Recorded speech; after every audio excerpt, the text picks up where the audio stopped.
आज की क्लास में आप लोग का स्वागत है। आज हम ऑडिट के क्लास में इंटरनल ऑडिट के सभी पॉइंट्स को अच्छी तरह से कवर करेंगे। हमारा आज का पॉइंट होगा एमसीए के गाइडलाइंस जो कि इंटरनल ऑडिट के लिए बनाए गए हैं। एक इंटरनल ऑडिटर ऑडिट करने से पहले कौन कौन सा स्टेप फॉलो करते हैं और कंपनी इंटरनल ऑडिट क्यों करवाती है, इन सभी पॉइंट पर आज हम लोग बात करेंगे और इसके बारे में समझेंगे। तो आइए हम लोग क्लास शुरू करते हैं।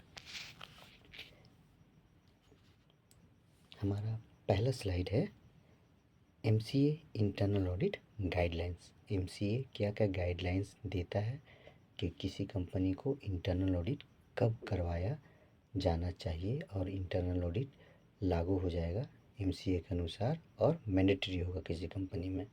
तो हमारा पहला पॉइंट है लिस्टेड कंपनीज, ऐसी कंपनियां जो कि अंश बाजार मतलब शेयर मार्केट में लिस्टेड हो, उन कंपनियों को इंटरनल ऑडिट करवाना अनिवार्य होता है। इसके लिए कोई भी थ्रेशोल्ड लिमिट या अमाउंट की लिमिट निर्धारित नहीं है। अगर वो कंपनी का कितना भी टर्नओवर हो, लेकिन वो अगर शेयर मार्केट में लिस्टेड हो गई तो उसे इंटरनल ऑडिट कराना कंपलसरी होगा ही।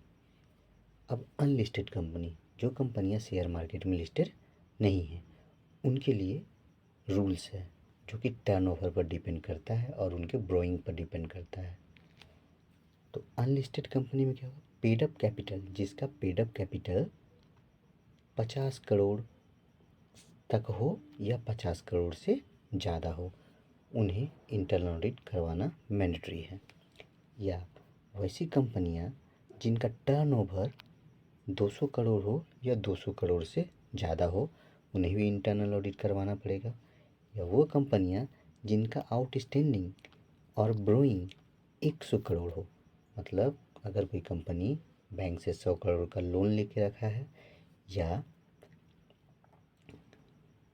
कोई आउटस्टैंडिंग है उसके ऊपर 100 करोड़ का, तो उसके लिए ऑडिट कराना अनिवार्य है, 100 करोड़ या 100 करोड़ से ज़्यादा।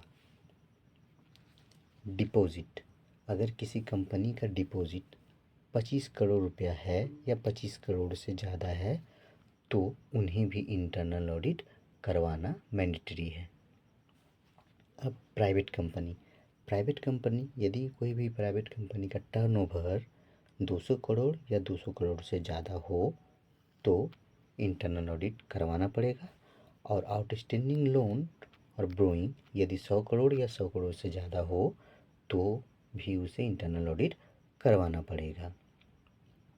यहाँ लिस्टेड और अनलिस्टेड कंपनी में यही अंतर है कि अगर कंपनी कोई लिस्टेड है तो उसके लिए टर्नओवर का लिमिट डिसाइड नहीं किया जाता, उसे इंटरनल ऑडिट करवाना ही पड़ेगा। और अनलिस्टेड कंपनी के लिए टर्नओवर लिमिट है 200 करोड़, तब उसे 200 करोड़ होगा या 200 करोड़ से ज़्यादा होगा तो उसे इंटरनल ऑडिट करवाना होगा।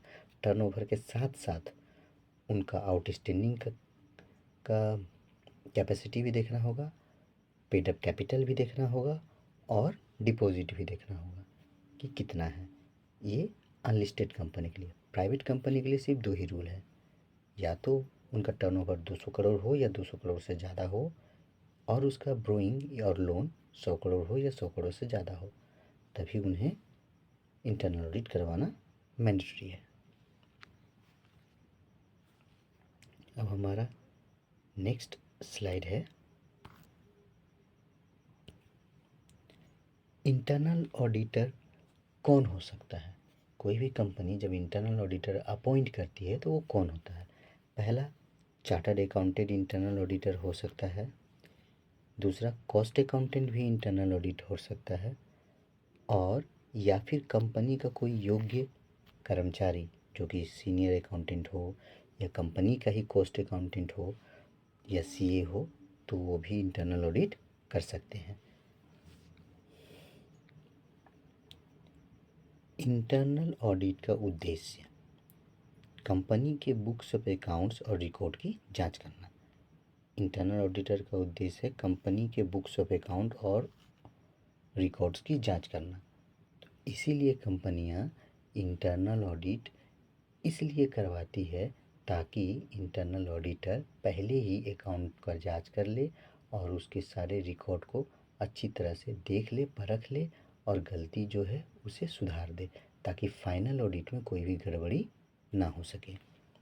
दूसरा पॉइंट है हमारा रिस्क मैनेजमेंट और इंटरनल कंट्रोल। बिजनेस में मैनेजमेंट और डायरेक्टर अपने बिजनेस के रिस्क को किस तरह से मैनेज कर रहे हैं और उनका अपने बिजनेस पर इंटरनल कंट्रोल किस टाइप से है, ये हमें सही है या नहीं है ये पता करके हमें इंटरनल ऑडिटर ही बतलाता है। तीसरा पॉइंट है हमारा फ्रॉड या धोखाधड़ी तथा गलतियों से बचना। इंटरनल ऑडिट से हमें ये भी पता चलता है टाइम टू टाइम करवाने से कि कोई भी कर्मचारी अगर करप्टेड हो और उसके वजह से कोई फिनंशियल लॉस हो रहा हो तो उसे इंटरनल ऑडिट ही उसको वेरीफाई करता है और पता लगाता है, जिससे कि मैनेजमेंट को पता चल जाता है कि उनकी कंपनी में क्या क्या गड़बड़ियाँ हो रही है। सपोज डेट मान लेते हैं कोई सामान 20 रुपया पर पीस मिल रहा है। अगर कोई कंपनी का परचेस टीम दुकानदार से ही सेट हो जाए और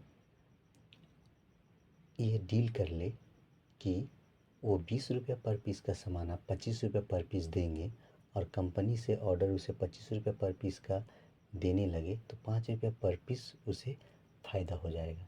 तो ऐसे ऐसे कुछ कर्मचारी होते हैं जो कि कुछ कंपनियों को धीरे धीरे नुकसान पहुंचाते रहते हैं और ये सब पता जो है इंटरनल ऑडिट के माध्यम से ही लग पाता है। नेक्स्ट हमारा पॉइंट है प्रबंधन को सुधारात्मक सुझाव। इंटरनल ऑडिट करते समय ऑडिटर को अगर कोई भी गलती पता चलती है कि बिजनेस किस दिशा में जा रहा है और इसे आगे बढ़ाने के लिए कौन कौन सा पॉइंट फॉलो करना पड़ेगा, तो वो सारे point internal audit note down करते हैं और मैनेजमेंट के सामने रखते हैं ताकि वो अपने बिजनेस को सही दिशा में लेके जा सकें।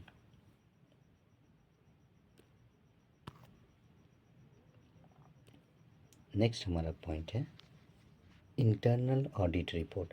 इंटरनल ऑडिटर अपनी रिपोर्ट को बोर्ड ऑफ डायरेक्टर के सामने सौंपता है। इसमें कंपनी की वित्तीय स्थिति, आंतरिक नियंत्रण और संभावित जोखिम का उल्लेख रहता है। इंटरनल रिपोर्ट में इंटरनल ऑडिटर ये लिखता है कि कंपनी किस तरीके से वित्तीय स्थिति को सुधार रही है या उसका वित्तीय स्थिति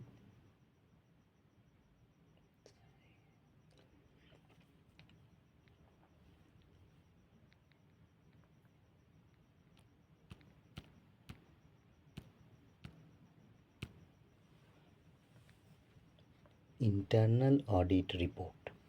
इंटरनल ऑडिटर अपनी रिपोर्ट को बोर्ड ऑफ डायरेक्टर को सौंपता है। उस रिपोर्ट में वह यह मेंशन करता है कि कंपनी की वित्तीय स्थिति कैसी है, कंपनी का आंतरिक नियंत्रण कैसा है और संभावित जोखिम का उल्लेख। अगर ऑडिटर को लगता है कि कुछ नीतियां कंपनी के खिलाफ जा रही हैं तो उसे इंटरनल ऑडिट में वो मेंशन कर देता है ताकि बोर्ड ऑफ डायरेक्टर को अच्छी तरह से पता चल जाए कि उसकी कंपनी किस दिशा में मूव करने वाली है। अब इसका हम एक उदाहरण देखते हैं। मान लिया जाए ABC एक कंपनी है जिसका टर्नओवर 250 करोड़ है और उसका बैंक से 120 करोड़ का लोन ले रखा है, तो क्या इंटरनल ऑडिट करवाना मैंडेटरी होगा? तो हमारा MCA का गाइडलाइंस है, अगर किसी कंपनी का टर्नओवर 200 करोड़ या 200 करोड़ से ज़्यादा हो तो इंटरनल ऑडिट करवाना पड़ेगा, तो मैंडेटरी हो गया। दूसरा भी क्या था, अगर कोई कंपनी का ब्रोइंग 100 करोड़ या 100 करोड़ से ज़्यादा हो तो भी इंटरनल ऑडिट करवाना पड़ेगा। दोनों केस ज़्यादा ही हैं, दोनों केस से मतलब नहीं है, कोई भी एक क्राइटेरिया फुलफिल हो जाएगा तो इंटरनल ऑडिट करवाना ही पड़ेगा, वो मैंडेटरी है। इस स्थिति में कंपनी को इंटरनल ऑडिटर अनिवार्य रूप से अपॉइंट करना पड़ेगा। कंपनी एक चार्टर्ड अकाउंटेंट को इंटरनल ऑडिटर नियुक्त कर सकती है। लेखा परीक्षक यह देखेगा कि लेन देन सही है या नहीं और कंपनी की आंतरिक प्रक्रिया सुरक्षित है या नहीं, ये ऑडिटर जांच करके बतलाएगा। अब आइए हम लोग समझते हैं कि इंटरनल ऑडिट जब होता है तो इंटरनल ऑडिट अपना ऑडिट करने से पहले कौन कौन सा प्रोसेस और स्टेप फॉलो करता है। तो हमारा सबसे पहला स्टेप होगा प्लानिंग। जब भी इंटरनल ऑडिटर ऑडिट स्टार्ट करता है तो सबसे पहले प्लानिंग करता है कि वो किस किस सेक्टर को देखेगा, किस किस सेक्टर को अच्छी तरह से वॉच करेगा और उसके ट्रांजैक्शन को समझेगा और उसकी गड़बड़ियों को पता लगाने की कोशिश करेगा। तो पहला पॉइंट क्या है, बिजनेस और उसकी प्रक्रिया को समझना। जब भी इंटरनल ऑडिटर, वो तो बाहर से अपॉइंट होता है, हर एक बिजनेस के ट्रेंड को वो सिर्फ ऊपर ऊपर पढ़ा हुआ रहता है या जानता है, लेकिन बिजनेस के अंदरूनी और आंतरिक मामले को वो अच्छी तरह से समझ नहीं पाता, क्योंकि डिफरेंट डिफरेंट इंडस्ट्री का different different rules and regulations होता है। तो इसीलिए कोई भी इंटरनल ऑडिटर सबसे पहले उस कंपनी के बिजनेस मॉडल को समझने की कोशिश करती है जहाँ पे वो इंटरनल ऑडिट करने के लिए जाता है। दूसरा पॉइंट है ऑडिट प्लान तैयार करना। वो कौन कौन से सेक्टर में सबसे पहले इन्वॉल्व होगा उसका एक ऑडिट प्लान तैयार करता है। तीसरा पॉइंट है स्कोप और टाइमलाइन तय करना। अगर कोई इंटरनल ऑडिटर ऑडिट करने के लिए गया है तो उसका टाइमलाइन होता है कि मैं 1 सप्ताह में, 1 महीना में, 15 दिन में ऑडिट करके उस कंपनी का ख़त्म कर दूंगा। तो एक टाइमलाइन और टाइम फ्रेम बना करके ही वो इंटरनल ऑडिट करना शुरू करता है। सेकेंड स्टेप से होता है क्या, रिस्क मैनेजमेंट या जोखिम का आंकलन। हाई रिस्क क्षेत्र को पहचानना। जब भी ऑडिटर कंपनी में ऑडिट करने के लिए जाता है तो वो कोशिश करता है कि उन सभी एरिया को फोकस ज़्यादा करे, उन सभी एरिया पर जहाँ पर कंपनी को हाई रिस्क हो रहा है। सपोज डेट अगर कंपनी को सेल्स में ज़्यादा लॉस हो रहा है तो वो सेल्स को अच्छा से देखेगा, सेल्स के एंट्री को समझेगा। कंपनी को अगर परचेस में लॉस हो रहा है तो वो परचेस के एंट्री को अच्छा से समझेगा। अगर कंपनी को प्रोडक्शन में लॉस हो रहा है तो वो कंपनी के प्रोडक्शन की एंट्री को, प्रोडक्शन के प्रोसेस को अच्छा से समझेगा कि कोई लेबर सही से काम कर रहा है कि नहीं, लेबर कहीं ज़्यादा आइडल टाइम वेस्ट कर दे रहा है कि नहीं, लंच का टाइम में कितना देर में लंच करके आता है, मशीन कितना आवर प्रोडक्शन होता है, मशीन का कैपेसिटी क्या है, उसके लिए चार्जेस कितना लगता है, उसके लिए लोड कितना कैपेसिटी है मशीन का, और मशीन कितना पावर कंज्यूम करता है, जितना पावर कंज्यूम कर रहा है उतना प्रोडक्शन करता है या नहीं। तो इन सभी फैक्टरों को देख करके वो प्रोडक्शन के रिपोर्ट को और अच्छा से एनालाइज करेगा और बोर्ड ऑफ डायरेक्टर को बताएगा या कंपनी का ओनर को बतलाएगा। तो मेन इंटरनल ऑडिटर का पॉइंट होता है कि वो हाई रिस्क एरिया को ज़्यादा अच्छी तरह से फोकस दे करके सॉर्ट आउट करने की कोशिश करता है, उसके अंदर प्रोडक्टिविटी लाने की कोशिश करता है कि वो एरिया किस लिए रिस्क जोन में है, उसका पता लगा करके उसको सुधारने का उपाय भी इंटरनल ऑडिटर बतलाता है अकॉर्डिंग टू देयर नॉलेज।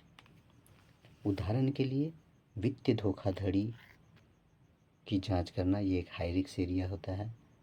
अनुपालन की कमी, मतलब किसी कर्मचारी में बिहेवियर ख़राब हो या काम करने की चेष्टा ही कम हो, इसको देखता है।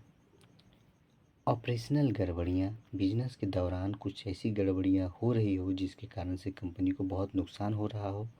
और प्राथमिकताएं तय करना, और वो सबसे पहले अपना मेन स्टेप तय करता है कि कहाँ पर उसे सबसे पहले ध्यान देना है और किस चीज़ को वो सबसे पहले नोट आउट करके ठीक करेगा और कंपनी को बतलाएगा। नेक्स्ट हमारा थर्ड नंबर स्टेप होता है फील्ड वर्क और टेस्टिंग।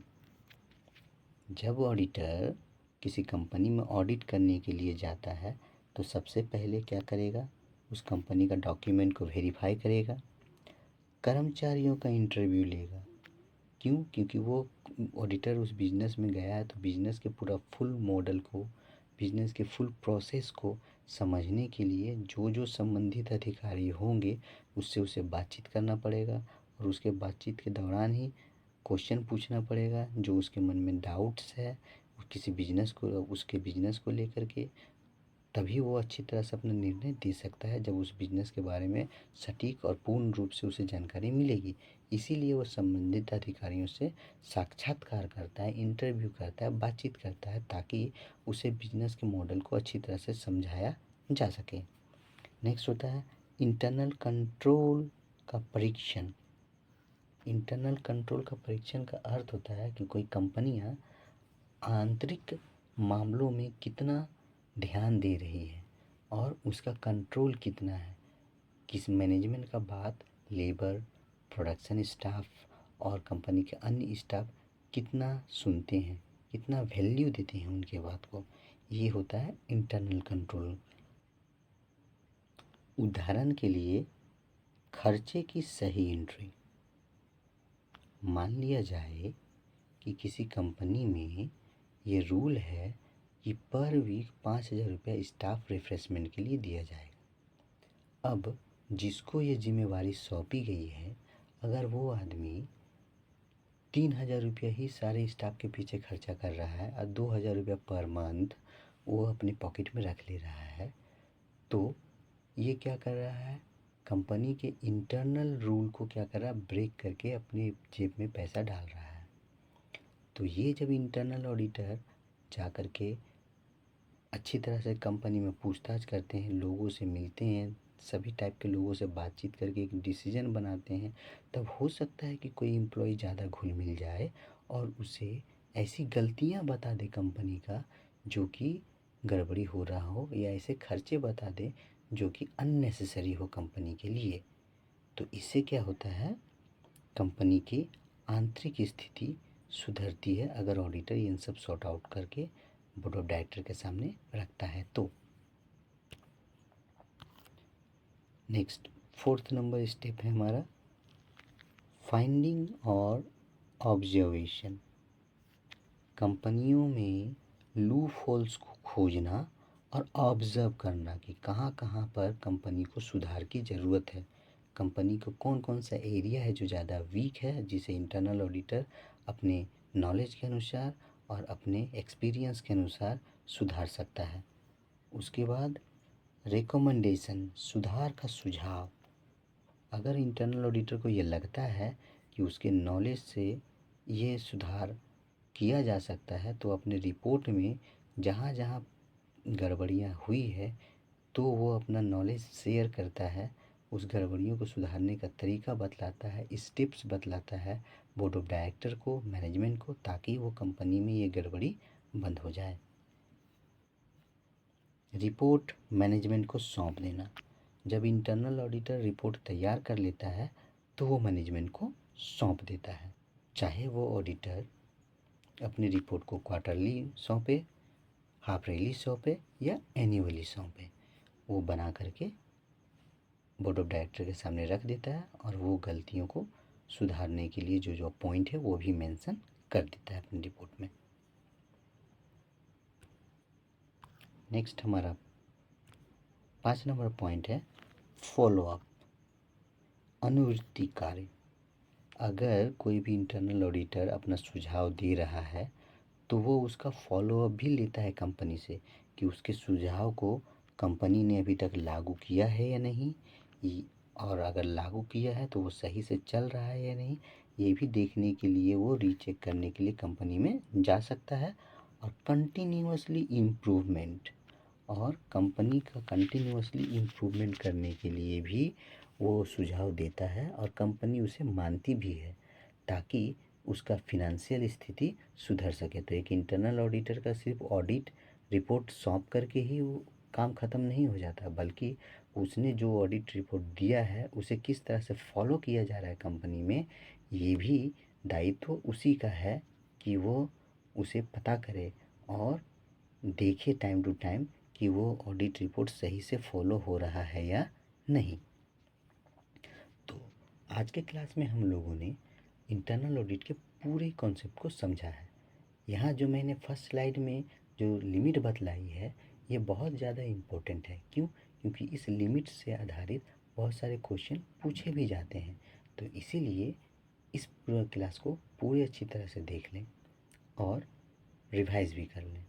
अगर हमारे क्लास से आपको थोड़ी बहुत भी लाभ हुई हो तो हमारे चैनल को सब्सक्राइब कर सकते हैं और बेल आइकन को भी दबा सकते हैं ताकि आने वाले समय में जो हम वीडियो बनाएं उसका नोटिफिकेशन आपको मिल जाए। और पीडीएफ के लिए हमारे टेलीग्राम ग्रुप से जुड़ जाएं जिसका लिंक मैंने डिस्क्रिप्शन में दे दिया है। Thank you very much.